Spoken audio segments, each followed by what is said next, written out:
बिस्मिल्लाह।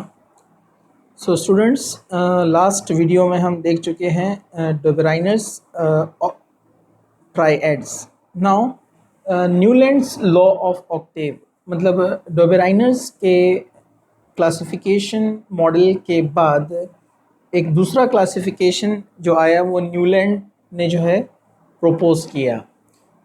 ये एक English scientist है यूके से, जॉन न्यूलैंड। ओके, इसने भी एटॉमिक मास के अकॉर्डिंगली एलिमेंट्स को अरेंज किया 1866 में। ओके, तो इसका जो न्यूलैंड का जो मॉडल है, इसका जो क्लासिफिकेशन का जो इसने यहाँ पर प्रेजेंटेशन दिया, वो 8 एलिमेंट्स के पीरियड के अकॉर्डिंग था। मतलब हर 8 एलिमेंट के बाद वो पीरियड चेंज होता था। जैसे आप यहाँ पर स्क्रीन पे देख रहे हैं, हाइड्रोजन से ऑक्सीजन तक, फिर ऑक्सीजन के बाद देखिए आप फिर से हाइड्रोजन के नीचे फ्लोरीन आ गया, फिर फ्लोरीन कंटिन्यू जाता है, सल्फर पर एंड होता है, फिर सल्फर से ये क्लोरीन तक आता है। ऐसे इसने 8 एलिमेंट्स को अरेंज करते हुए 8 8 8 के ऐसे पीरियड्स बनाए और लास्ट में थोरियम तक लाकर उसने उसको जो है, जो कि एक एफ ब्लॉक एलिमेंट है आज के मॉडर्न पीरियोडिक टेबल में, वहाँ तक उसने उसको जो है क्लासीफाई किया है। ठीक है, अब इसमें ड्रॉबैक्स भी थे, वो हम बाद में देखते हैं। पहले हम देखते हैं इसका जो कंसेप्ट था या इसने किस वजह से इसको इस तरह से अरेंज किया। ठीक है, तो आप यहाँ पर देखेंगे तो इसमें इस टेबल में देखिए ग्रीन कलर में आप ऊपर देख रहे हैं स्टार्टिंग में, जैसे म्यूज़िकल कुछ यहाँ पर साउंड्स को यहाँ पर रिप्रेजेंट किया गया है जो कि इंग्लिश और फ्रेंच में यूज़ होते हैं। उसी को अपने हिंदी में देखिए ब्रैकेट में यहाँ पर दिया गया है। जिस तरह से 7 जो है साउंड्स होते हैं, सा रे गा मा पा दा नी, और जो 8 वाला एलिमेंट आता है मतलब पीरियड वहाँ से चेंज हो रहा है। तो एक्चुअली अरेंजमेंट 7 एलिमेंट्स का है, 8 का नहीं है। ठीक है, लेकिन 8वां वाला जो है फर्स्ट वाले से रिजेंबल होता है, फर्स्ट वाले की तरह सिमिलर प्रॉपर्टीज शो करता है, इसलिए इसको ऑक्टेव कहते हैं। तो एक्चुअली ये 8 एलिमेंट्स नहीं है। एक्चुअली कितने आप देख सकते हैं, हाइड्रोजन से काउंट कर सकते हैं, 1 2 3 4 5 6 7। 7 ऑक्सीजन पर एंड हुआ, फिर 8th वाला आ गया फ्लोरो, यहाँ पर आपने देखा। तो हर 8th एलिमेंट फर्स्ट वाले के रिजेंबल होता है, उसके सिमिलर होता है, सेम प्रॉपर्टीज शो करता है, इसलिए उसको यहाँ न्यूलैंड ऑक्टेव जो है सीरीज कहा जाता है या ऑक्टेव क्लासिफिकेशन इसको कहा जाता है। ठीक है, तो अब यहाँ पर आप देख सकते हैं, यहाँ पर इस मॉडल में आप जो है देख रहे हैं कि जैसे एक्सप्लेनेशन भी दिया गया है कि लिथियम जो कि एक मेटल है, लिथियम एक मेटल है और इसकी जो प्रॉपर्टी है सोडियम से मैच होती है। और ये देखिए कितने के बाद आया, यहाँ पर लिथियम से स्टार्ट किया तो यहाँ पर ये 8th नंबर पर रिपीट हो रहा है। लिथियम से अगर हम स्टार्ट करें तो 1 2 3 4 5 6 7 और ये 8। तो लिथियम और सोडियम की प्रॉपर्टी सेम होती है। इसी तरह और आगे बढ़ते हैं, 1 2 3 4 5 6 7 8। तो पोटेशियम भी सिमिलर प्रॉपर्टीज यहाँ पर जो है शो करता है।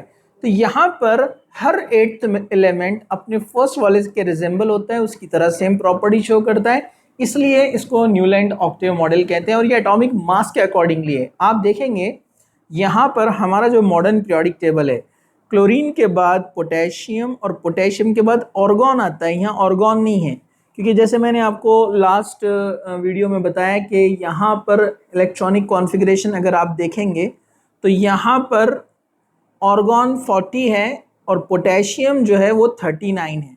मतलब मास के हिसाब से ऑर्गॉन बाद में आता है, ठीक है, लेकिन एटॉमिक नंबर के हिसाब से वो पोटेशियम से पहले आता है, 18 है और पोटेशियम 19 है।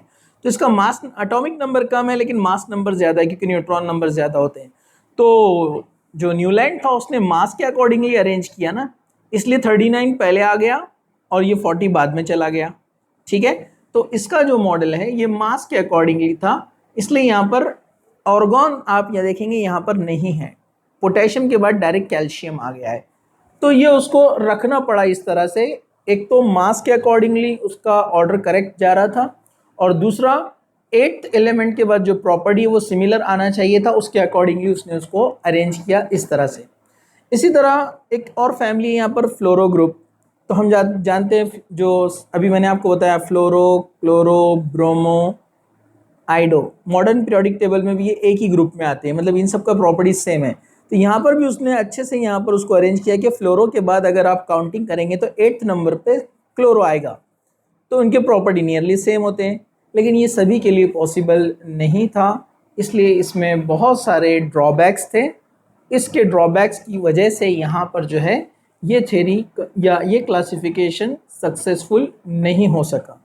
जैसे उसमें है कि इसके जो लिमिटेशंस थे, it is only applicable up to the calcium, सिर्फ 20 एटॉमिक नंबर तक ये, यानी 40 एटॉमिक मास तक ही ये कंसिडरेबल था।